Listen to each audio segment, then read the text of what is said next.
What's up, y'all? Welcome back to the Zabin Law Sports Podcast.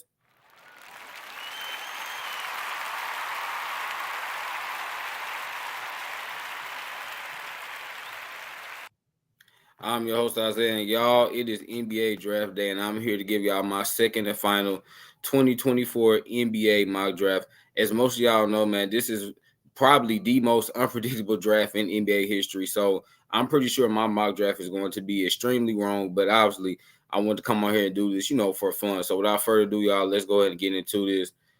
Hope everyone's doing well. Welcome to the live stream. All right, y'all. So the Atlanta Hawks on the clock at pick 1, and last week I had him taking Zachary Ricochet, and y'all, I had him taking him again. I just think they're going to end up selecting Zachary Ricochet. I think I said this last week, y'all. You're talking about a guy that has a lot of untapped potential, man. He's 6'8", he's very long, he moves well for his size, and he just seems like the prototypical 3-and-D shooting guard / small forward. Because I do think he can play shooting guard in the NBA because he's 6'8" and just be a big guard. But I just think the Atlanta Hawks are going to take him. As y'all know, they were not able to bring Alex Sarr in for a workout. And I know they're reportedly interested in Donovan Clingan. But, y'all, I don't believe that. I don't think the Hawks would think about taking Donovan Clingan at number 1 overall. So I had them taking Zachary Ricochet. All right, y'all. Pick 2, we have the Washington Wizards. And, again, same old. Last week I had them taking Alex Sarr, and I had them taking Alex Sarr once again here, y'all. I just think Alex Sarr, to me, he has the highest ceiling of this draft class. You're talking about a guy that's nearly 7'1", that is very athletic. And I think, y'all, he has potential to put the ball on the floor and really be a high-level three-point shooter. Now, he does need to improve his three-point shooting. He only shot about 29% this past season for France. And I think he only shot like 61% from the free throw line. But his mechanics look pretty good. I just think he needs to become a more comfortable shooter. But I think Alex Sarr, he just makes too much sense for the Washington Wizards. The Washington Wizards, man, they could really use this, y'all, because let's be honest, the last few drafts, they haven't really, struck gold with anybody. Now, Danny Avdija, he had a really good year for them this year. But Corey Kispert, he's a solid player. And Bilal Coulibaly, who they took last year, he actually didn't have too bad of a rookie season. But it feels like, y'all, the Washington Wizards, they just need a guy that could be their franchise player. And I think Alex Sarr has potential to become that one day for them. All right, y'all, next up at pick 3, we have the Houston Rockets. And as y'all know today, the rumors were flying as Brian Windhorst and Adrian Wojnarowski reported, y'all, that the Houston Rockets are interested in trading for Devin Booker or Kevin Durant. So we don't know if the Rockets are even going to be making this selection at pick 3, but let's say they end up keeping the pick, y'all. I had them taking Reed Sheppard. I just think Reed Sheppard just makes too much sense with the Houston Rockets, right? I mean, he's an elite shooter, y'all. He's the best shooter in this draft class, and he's a tough defender. He's also a pretty solid rebounder for his size, and I think him and Amen Thompson can be the Rockets' backcourt for the future. I know they still have Fred VanVleet on the contract, but I know next year they could potentially trade him, get out of his contract, and so I just think Reed Sheppard makes too much sense. And he also brings, some diversity to that backcourt, considering that Amen Thompson is not a good three-point shooter, but you pair Reed Sheppard next to him. I like that, man, because Amen Thompson is an amazing defender. Reed Sheppard's just a solid defender, but Amen Thompson's a really great defender, but he's a bad shooter. Reed Sheppard's an amazing shooter, kind of solid defender, so that makes a ton of sense, y'all. All right, next up at pick 4, we had the San Antonio Spurs, and to me, y'all, I mean, this is a no-brainer pick. Last week, and as y'all see, the first 4 picks remained the same from last week, as I had the San Antonio Spurs selecting Stephon Castle. Y'all, I really love Stephon Castle. Big fan of his game. I feel like he is going to be an elite two-way point guard in the NBA. The only thing, y'all, that is holding him back right now from being a great player is literally his shooting, because he can do everything else. Stephon Castle, he's a tenacious defender. He's a really good rebounder. He has great size, great length. I feel like he's a winning player, has a winning mentality, right? I mean, he makes so many winning plays for the UConn Huskies this past season. So I would love you pair him with Victor Wembanyama, because y'all know, man, the Spurs need a point guard. I'm talking about a true point guard. I know they have Trey Jones, y'all, but Trey Jones is not the long-term answer at that point guard spot. The Spurs need to get their guy at PG, and Stephon Castle can be that long-term point guard for them. So I just love this, y'all. I love it from a fit perspective. I just love the player for them as well. It's not like I just had them taking a point guard because they need one. No, Stephon Castle is a really good point guard. I think he has a chance to be a really great point guard as long as he improves his shooting. All right, y'all. Next up, we have the Detroit Pistons. And last week, I had them taking Dalton Knecht. Well, this week, y'all, I had them taking Matas Buzelis. And the more I start thinking about this, y'all, I really believe that the Detroit Pistons are going to take Matas Buzelis or Cody Williams. I think they're gonna take a guy that has a high upside. Even though I really, really, really love Dr. Connect, and I think Dr. Connect makes a ton of sense for them.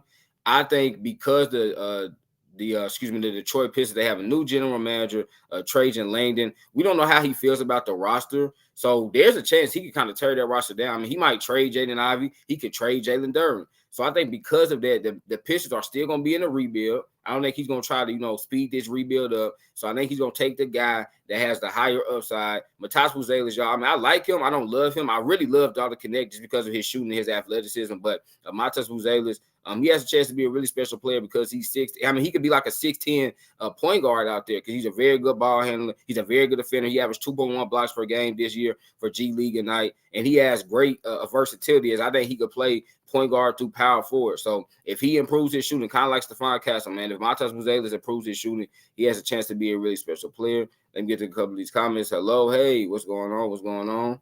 Hello, hey, what's going on? What's going on? All right, y'all. Next up at pick 6, we have the Charlotte Hornets, and I have them taking Dr. Connect. And I think for the Charlotte Hornets, this is a no-brainer pick. You put Dr. Connect next to Brandon Miller, who we know last year, man, Brandon Miller had a phenomenal rookie season, y'all. And now you have like your shooting guard, small forward set for hopefully the next 10 plus years. Man, Dr. Connect, I know he's older for a prospect. He's 23, but y'all, I mean, he's ready to go right now because his shooting is insane. I think he's the second best shooter in his draft class behind Reed Shepard. You can make a case he's the best shooting player. He's the best shooting player in this draft class, but I think he's second. But he's also a very good athlete. I think because Dr. Connect is a very good athlete, I think he's going to be a very solid team defender, y'all. He's never going to be a great perimeter defender because he doesn't have the lateral quickness, but he is pretty darn athletic. I think Dr. Connect is going to be a really good team defender. And I think for the Charlotte Hornets, man, this is a team that obviously has been bad for a number of years now. It's time to start getting players that can play right away for you, right? We know a couple years ago they took James Bouknight. Didn't work out, right? He was seen as a major project, and unfortunately, it didn't work out for the Charlotte Hornets. With Dr. Connect, I mean, the chances of him being a bust, y'all, are slim to none because his shooting is just so elite, and because he's so athletic, I just don't see him being a bust. All right, next up, y'all, at pick 7, we have the Portland Trailblazers, and y'all, I have the Portland Trailblazers selecting Ron Holland. Now, I know that the Portland Trailblazers, there's a lot of rumors going on around them potentially taking Donovan Clingan. But y'all, when I look at the Portland Trailblazers, to me, they really need to add some wing depth because there's a chance they trade Jeremy Grant, right? Even if you keep Jeremy Grant, that shouldn't stop you from taking a guy, Ron Holland, who has tremendous upside.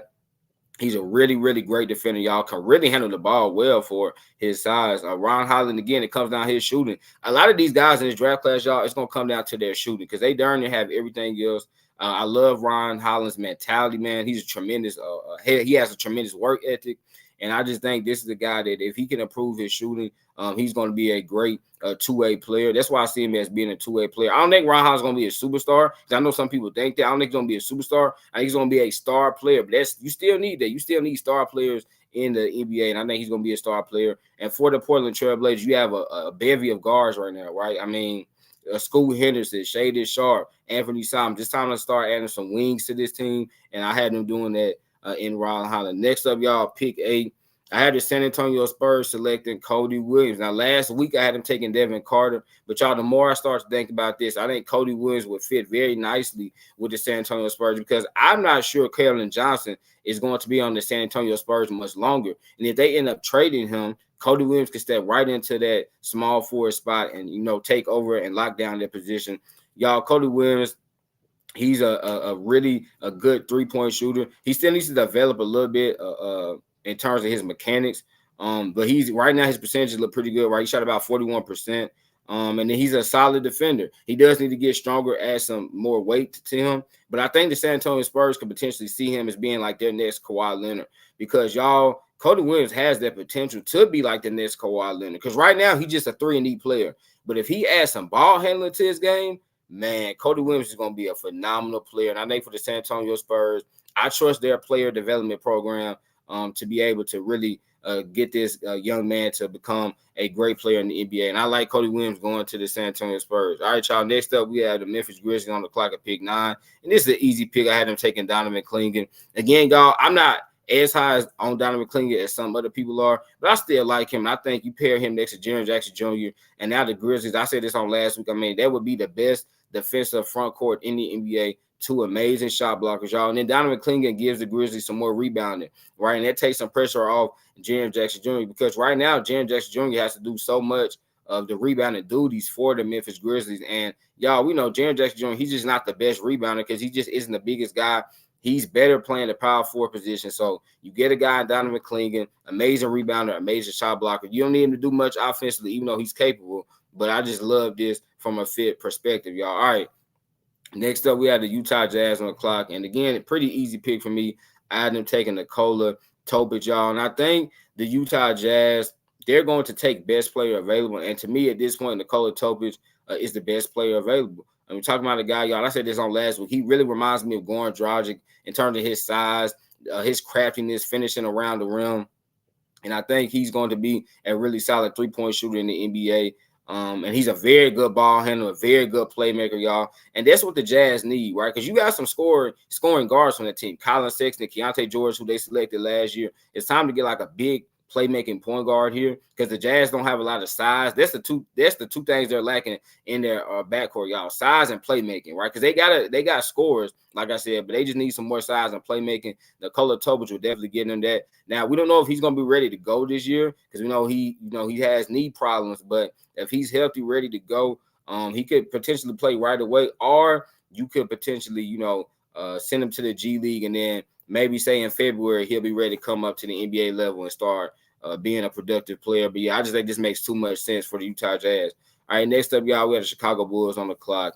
And as y'all know, they made a somewhat big trade, a few days ago, trading for Josh Giddey, giving up Alex Caruso. And so now, y'all, they definitely don't need a guard because you got Josh Giddey, you have Ayo Dosunmu, you have Kobe White. So it's time to get some more wing depth, like I said, with the Portland Trailblazers. And I had them taking Tijan Saloon, y'all. And I think for the Chicago Bulls, you're entering a rebuild. You can be patient with Tijan Saloon, a guy that's about 6'8", y'all. Is a very solid defender. His three-point shot is it's pretty bad right now. To be honest, I really, really, really don't love the way he shoots the ball. I feel like he shoots a hard ball sometimes. But again, you're Chicago Bulls, you're a rebuilding team. You can wait on Tijan Saloon to find his three-point shot. He's still young, y'all. He's only 18 years old, right? So he has plenty of time to mature and grow. And I just think for the Chicago Bulls, I mean, you should take a flyer on a guy that has a tremendous ceiling, right? The Chicago Bulls, y'all, they don't need to take a player that's already ready to go, right? Because the Bulls are not a franchise. They're not a team that's ready to go right there. They're not a team that's ready to compete for the playoffs. So take Tijan Saloon and then just be happy with when he progresses eventually for you one day. All right, next up, y'all, we had Oklahoma City Thunder. I almost said the Sacramento Kings. They're pick 13. And y'all, I said this on last week. I know a lot of y'all are going to be surprised by this, but I'm doing it again, y'all. I have the Oklahoma City Thunder selecting DaRon Holmes, power forward out of Dayton. And, y'all, I just feel like this is going to happen. I really do. I feel like this is going to happen. If I'm wrong, I'm wrong. But I just think DaRon Holmes, man, he fits so well on the Oklahoma City Thunder, y'all. I mean, the Thunder, what do they need? Some size and some versatility in the front court. So that way you can move Jalen Williams to his more natural position, which is small forward. And DaRon Holmes, y'all, he could come in day one, be your starting power forward. He's an amazing shooter and defender. I think last week I said he reminds me of Miles Turner, just being like a kind of like 3-and-D center. The difference is from Miles Turner, he could put the ball on the floor, and DaRon Holmes is a pretty solid passer. So I just love the way he plays, y'all. And that's how the Thunder play, right? The Thunder are all about being very athletic, having size, having length, being able to shoot the ball, and just being able to make winning plays, and that's what DaRon Holmes does. So I just think he fits the Thunder kind of style of play, and then his style of play is exactly what the Thunder need at the power forward spot. So I know this is like probably a high than a lot of people have him going, but y'all, I'm a huge fan of DaRon Holmes. I have him going to the Thunder. All right, next up we have the Sacramento Kings on the clock, y'all, pick 13, and I had them taking Devin Carter, y'all, and I really, really, really love Devin Carter. Devin Carter is one of my favorite players in this entire draft class. I just love the way he plays, man. He's tough, y'all. He plays with a chip on his shoulder. He's an amazing rebounder for his size. And I think for the Sacramento Kings, I know they don't really need a guard, but I just think Devin Carter is too talented to pass up, and he brings defense, and that's what the Kings need. They need more defense on that team. That's why they didn't make the playoffs last year, y'all, because their defense held them back. The Kings can score with everybody in the league. They just really cannot stop a lot of people. You need to be able to, get some stops on the defensive end. Devin Carter will help them with that, y'all. And then he also, again, he just brings a tenacity to that team that is desperately needed right now, right? Especially on that defensive end. So I love Devin Carter. I think for the Sacramento Kings, if Devin Carter is still on the clock at pick 13, man, you run that card up to Adam Silver because that is exactly what they need, man. Defense, y'all, and tenacity on the defensive end. All right, next up, y'all, we have the Portland Trailblazers. And y'all, last week I had them taking Tristan da Silva, but this week Zay is kind of doing something unconventional because I'm taking Zach Edey. Yes, y'all, I had the Portland Trailblazers selecting Zach Edey. Now, we've been hearing rumors, and this would really be a shocker, but we've been hearing rumors, y'all, that the Portland Trailblazers could take Zach Edey at pick 7. Now, I feel like that is way too high. But at pick 14, I'm more comfortable with them taking them here. Zach Edey, here's the thing, y'all. You cannot teach size at the end of the day. And I said this on last week. You cannot teach size. I know he's not the most athletic guy. His foot quickness is very shaky. But, y'all, the dude is like 7'3", 7'4". Who cares? He's going to be a really good rebounder, and it's going to be hard to stop him in the paint. You cannot coach that. You cannot teach that. So for the Portland Trailblazers, a team that, again, y'all, they need more size in the front court. Well, you might as well get the tallest player in this draft class, Zach Edey. And so I would love if they took Zach Edey at pick 14. At pick 7, I would not love that at all because I feel like you got to take Ron Holland or Cody Williams or one of these small forwards. But at pick 14, yes, I'm comfortable with them taking him here, y'all.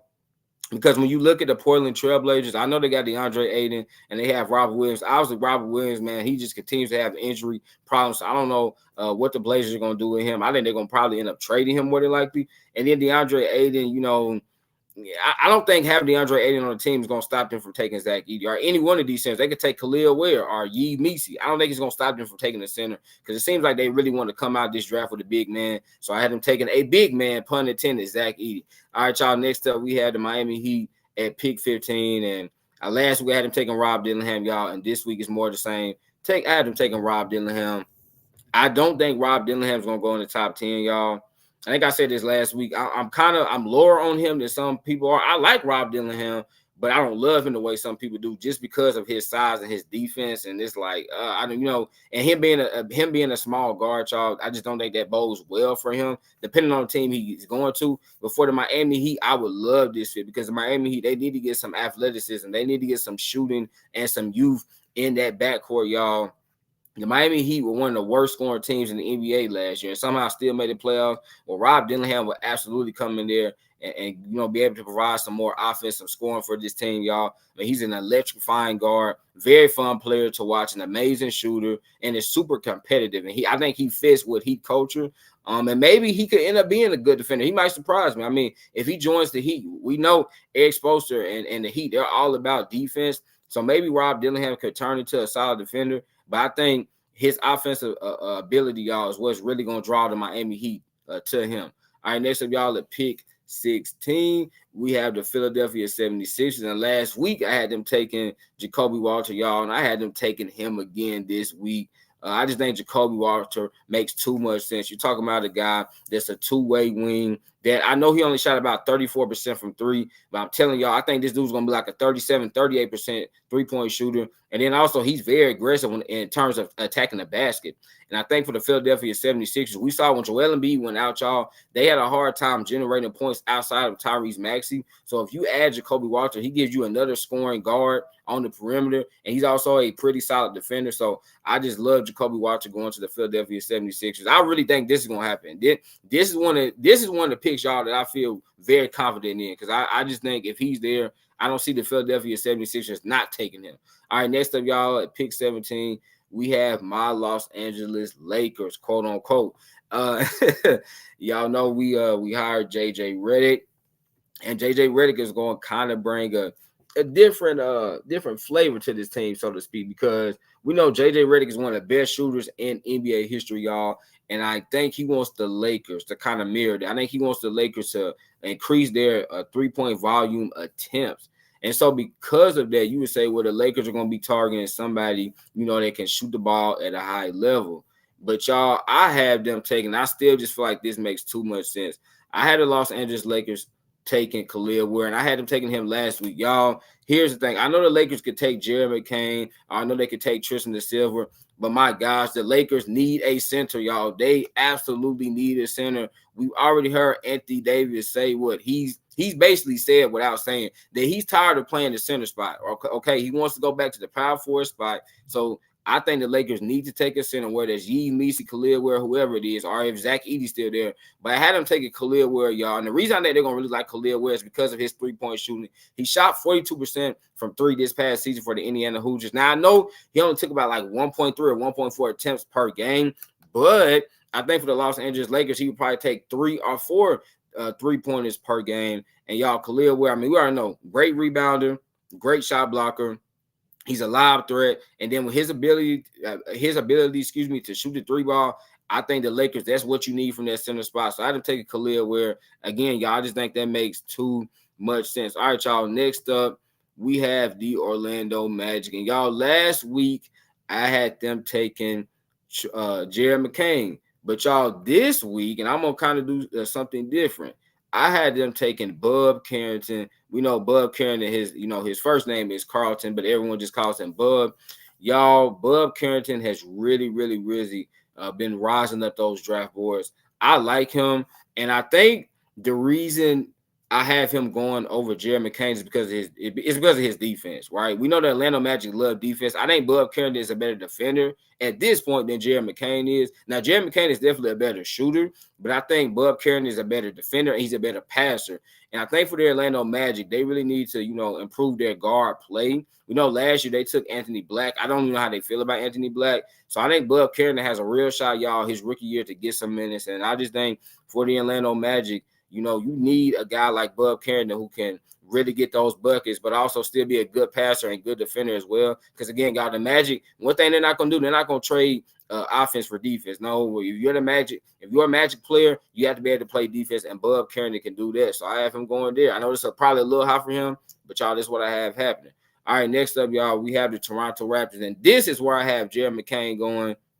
Had the Raptors taking him, y'all. I think for the Toronto Raptors, they really need to add some shooting to this team. The last 3 or 4 years, they've been one of the worst three-point shooting teams in the league. There's a chance they're going to lose Gary Trent Jr., who is probably their best three-point shooter on the team. So I think if you lose Gary Trent Jr., Jared McCain can fit right in. He's a pretty solid rebounder. We know he's an elite three-point shooter. Those are, I think, the two things he does well. And because the Raptors have Emmanuel Quickley, who they're going to have to re-sign, but I think they will re-sign him, because they have Emmanuel Quickley, who is a really solid passer, I think Jared McCain could be more of a shooting guard, because I don't think he's a pure point guard, because I don't really like his playmaking skills, nor do I like his passing ability. But I think you pair him with Emmanuel Quickley, y'all, and I really like that backcourt. Two guys that can really score and shoot it, and then Emmanuel Quickley's case, he can really pass that ball. He can be finding Jared McCain on the wing. All right, next up, y'all, we had the Cleveland Cavaliers, and this is an easy pick. I had him taking Tristan De Silva. Now, I think there's a chance Tristan De Silva might not be here, but in my mock draft, he's here just because I think some teams might pass him up for guys that, they have a higher ceiling / upside. But I think for the Cleveland Cavaliers, if Tristan De Silva is still here, man, they would feel like they just found a pot of gold, seriously, because he's exactly what they need. A 3-and-D small forward that can guard multiple positions, y'all, and is a really high-level three-point shooter. He's also a solid, not great rebounder, but solid rebounder for his size. And I think for the Cavs, you need a more 3-and-D wings on your team, because we saw in the playoffs, y'all, they absolutely got exposed, right? Caris LeVert is not a 3-and-D player. And we know Isaac Okoro is a free agent. So I think if you don't bring Isaac Okoro back, and even if you do, I still will not let that stop me from taking a guy like Tristan De Silva. Again, if he's here, the Cleveland Cavaliers have to feel like that they just found a pot of gold, because there's a chance he might not even be here. But in my mock draft, he was. All right, y'all, next up at pick 20, we have the New Orleans Pelicans, and this is, again, the easy pick for me, is I had them taking Yves Missi, y'all. The Pelicans really need a center. Last week I had them taking Isaiah Collier, but I had them taking Yves Missi on today, y'all. The Pelicans really need a center, and we're hearing rumors that Jonas Valanciunas is probably going to move on to another team. So if he does, that's going to leave a massive hole at that center spot, man. I think Yves Missi, a guy that really reminds me of Clint Capella. He's a live threat, great rebounder, great shot blocker. That's all he does. He can't shoot the ball. He cannot pass the ball, none of that, like some of these new age centers can do. But Yves Missi still has an incredible impact on the game. And I think, again, for the New Orleans Pelicans, you need a center, and you can replace Jonas Valanciunas with a guy that's, a whole lot younger than him, more athletic than him, and is a better defender. Jonas Valanciunas has never been a good defender, and as he's starting to kind of age, his defense is only getting worse. So you replace him with a guy that's a better defender, again, more athletic and younger. Next up, y'all, we had the Phoenix Suns on the clock at pick 22. And, y'all, I had the Phoenix Suns taking Isaiah Collier. And we know Isaiah Collier at one point in time, he was seeing his potential top 5 pick. He had, kind of somewhat shaky year at USC. But I still think people are kind of overblowing his struggles, y'all, because Isaiah Collier still had a pretty solid season. Okay, yeah, he didn't have like the phenomenal season that a lot of us thought he was going to have, but he still had a pretty doggone good season. And I think for the Phoenix Suns, I know they're very interested in a guy named Tyler Kolek, y'all, point guard. But I think if Isaiah Collier's still here, and I like Tyler Kolek, I think he's a better passer than Isaiah Collier. But if Isaiah Collier is still here, I don't think the Phoenix Suns can pass him up because he's just super talented. And he has the potential, y'all, to be a top 5 player in this draft class when it's all said and done. So I think for the Phoenix Suns, you do need a point guard of the future. And Isaiah Collier just makes too much sense, man. You cannot pass up on a guy that, again, y'all, has the potential to be a top 5 player in this draft class when it's all said and done. All right, next up, we have the Milwaukee Bucks. And, y'all, once again, easy pick for me. Made this pick last week. No reason to change it up. I had him taking Ryan Dunn. Ryan Dunn is the best perimeter defender in this draft class. He's an elite interior defender, right? He averaged almost 2.3 blocks per game last year for Virginia. And I think for the Milwaukee Bucks, they really need to improve their defense. They can score the ball, y'all, but they need to finish. Now, Ryan Dunn, what's his biggest weakness? His three-point shooting, right? He's a horrible three-point shooter, kind of like Matisse Thybulle was when he was coming out of college a few years ago. But like Matisse Thybulle, he's an amazing defender. He's going to make all the winning plays, and that's exactly what the Milwaukee Bucks need. The Milwaukee Bucks, they don't need scoring, y'all. They don't really need shooting. They need defense, and that's what Ryan Dunn provides. And if you're the Milwaukee Bucks and Ryan Dunn is sitting here, because there's a chance he could go a little bit higher than this. So we've been hearing, rumors of teams like maybe in the teens wanting to take Ryan Dunn. But if he's still sitting here at pick 23, there's absolutely zero reason why the Milwaukee Bucks should not select him, considering they really need defense. All right, y'all. Next up, we had the New York Knicks, the team that made the blockbuster trade on last night, trading for Mikal Bridges. And now, also, y'all, a few minutes ago, Adrian Wojnarowski, he tweeted that they intend to re-sign OG Anunoby to a 5-year, $212 million deal. So shout out OG Anunoby for getting that bread. But when you look at the New York Knicks now, their biggest weakness, y'all, is at the center spot, right? And I think the guy that would really fill that void would be Kyle Filipowski. I had them taking him on last week in my mock draft, and I had them taking him again. I just think Kyle Filipowski, y'all, he makes too much sense. I really, really, really like Kyle Filipowski as a player. And I think he's going to be a better defender, right? He will be the Isaiah Hartenstein replacement, because we know they're not going to be able to re-sign Isaiah Hartenstein now, because the Knicks are definitely they're deep into the luxury tax at this point, which is definitely worth it for them, considering the players that they have acquired. But I think for Kyle Filipowski, this fit would be amazing for him though as well, not just for the Knicks, but for him, because Kyle Filipowski, what does he need to do, y'all? Improve his defense. When he would be going to a team that is coached by Tom Thibodeau, one of the best defensive coaches of this generation. And we know Tom Thibodeau, he knows how to get guys to be really high-level defenders. So I think Kyle Filipowski, he's already a great offensive player, and I think going to the Knicks can make him a better defensive player. So I love this for the Knicks. And then, y'all, next up at pick 25, also the New York Knicks, I had them taking Keyshawn George. And I think Keyshawn George, he's a guy that could go anywhere from like maybe 18 to 20 or 21. But in this mock draft, I have him falling a little bit. But I think the Knicks would really, be intrigued by Keyshawn George. Now, he's not, a complete player yet. He's still a little bit raw, but he's a really good three-point shooter. He shot over 40% this year from three, and he's a solid defender. Now, I think Keyshawn George can be a better defender, right? I think this time at last season, y'all, in Miami, I think he was lazy at times. But I think for the New York Knicks, again, Tom Thibodeau, man, he just gets the best out of guys on defense. And Keyshawn George, I mean, he has the length, he has the size to be a really high-level defender. So I love if the Knicks are able to get, Kyle Filipowski and Keyshawn George, woo-wee, man, New York might just win the darn thing, y'all. They might just win that NBA championship. All right, next up we have the Washington Wizards on the clock. And y'all, last week I had him taking Tyler Kolek, and I had him taking him again. I just think he makes too much sense. The Washington Wizards, have a major need at the point guard spot. I know they have Tyus Jones. I didn't need to trade Tyus Jones because, Tyus Jones is a really good player that can, impact the team that's trying to make it to the playoffs. The Washington Wizards are obviously not trying to go to the playoffs, so I think they need to just go ahead and trade Tyus Jones. But Tyler Kolek, y'all, really good playmaker. Solid defender, really good three-point shooter. Tyler Kolek is just all around a solid player. He's not a great player, but he's just a really solid player that plays the right way. He's not going to make a ton of mistakes, and that's what the Washington Wizards need. So if you come out of this draft with potentially your center and point guard of the future, great job by the Washington Wizards if they're able to do that. All right, next up, y'all, we have the Minnesota Timberwolves.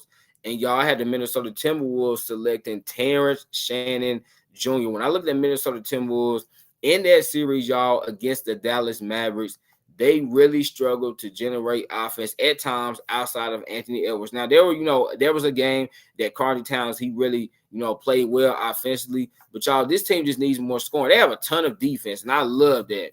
But you need more scoring, and Terrence Shannon Jr.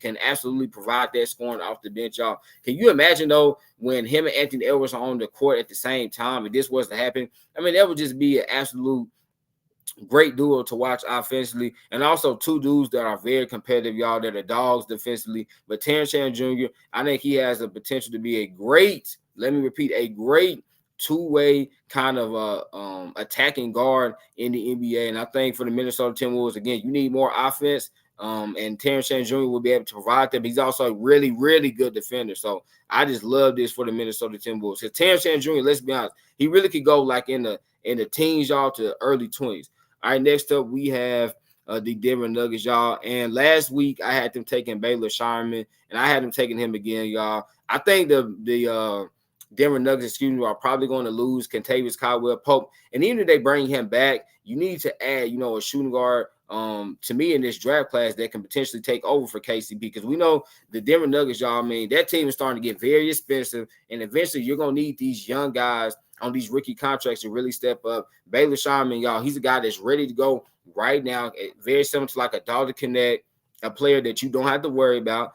Baylor Scheierman, y'all, really great shooter, really great rebounder. Now, his defense isn't the best, but it's okay because the Nuggets already have really good defenders. But I just really love the way this young man plays. I really do. The fact that, y'all, he's not the biggest guy, but he's an amazing rebounder. That just shows you kind of his competitive nature and his toughness. So I think for the Denver Nuggets, they're trying to, get back to the NBA Finals next year. Baylor Scheierman will help you do that, considering, again, he's a player that's ready to go. He's an older guy, going to be 24, this year, but he's ready to go. All right, next up, y'all, we have the Utah Jazz. And I had the Utah Jazz selecting Johnny Furphy. Now, I think Johnny Furphy, last week I had him going to New York Knicks, y'all. Have him dropping a little bit on today. I think Johnny Furphy, the biggest thing with him is that he's at least a year away from being able to impact a team, right? Because, y'all, he's just so skinny, and he's just too raw at this point. But the Utah Jazz, they're a team. That's why I had them taking Nikola Jokic, right? Because they're a team, y'all, that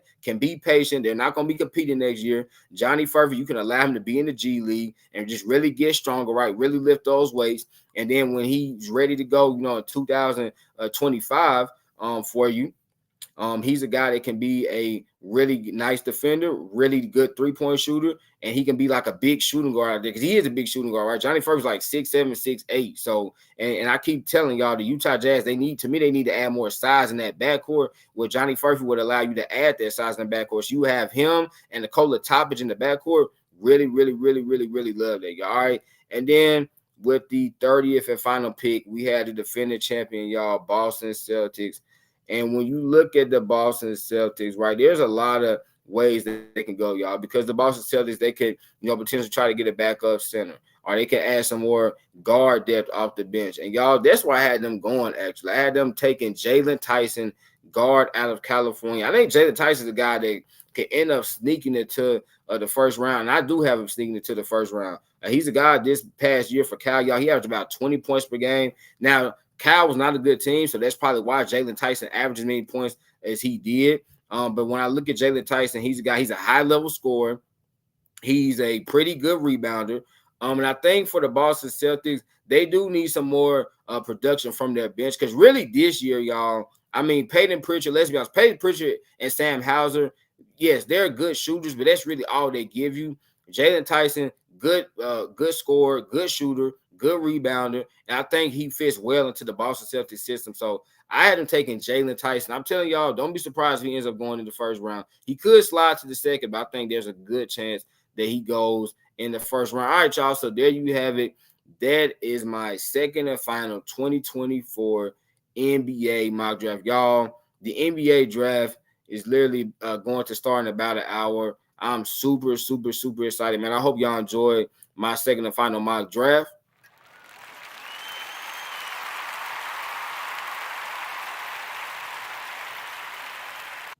And again, y'all, like I said earlier, there's a chance I'm going to be wrong about the majority of these picks, and I'll let y'all see my picks once again. There's a chance I'm going to be wrong about the majority of these picks. I feel really good, I would say, about the top six because I really feel like this could end up being the top six, y'all, in that order.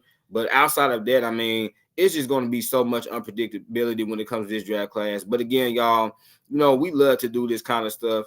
I'm an NBA junkie. I'm a basketball junkie because I love the WNBA as well. And I just love to, do mock drafts. Y'all saw I did a bunch of NFL mock drafts. I did like 2 or 3 WNBA mock drafts. I love to do it. Man, I don't care if I'm wrong or not. It's just all fun and games at the end of the day, y'all. I don't take my mock draft seriously. So it's not like I'm like, oh my God, I got all these, picks incorrect. At the end of the day, man, I'm doing it for y'all because I know y'all love this. And I love it as well. Remember, y'all, laughter is good message, so make sure you get your daily dose, man. I hope y'all enjoy the NBA draft on tonight because I know I am. Y'all know I'm an indie man. I love y'all. God bless. Peace.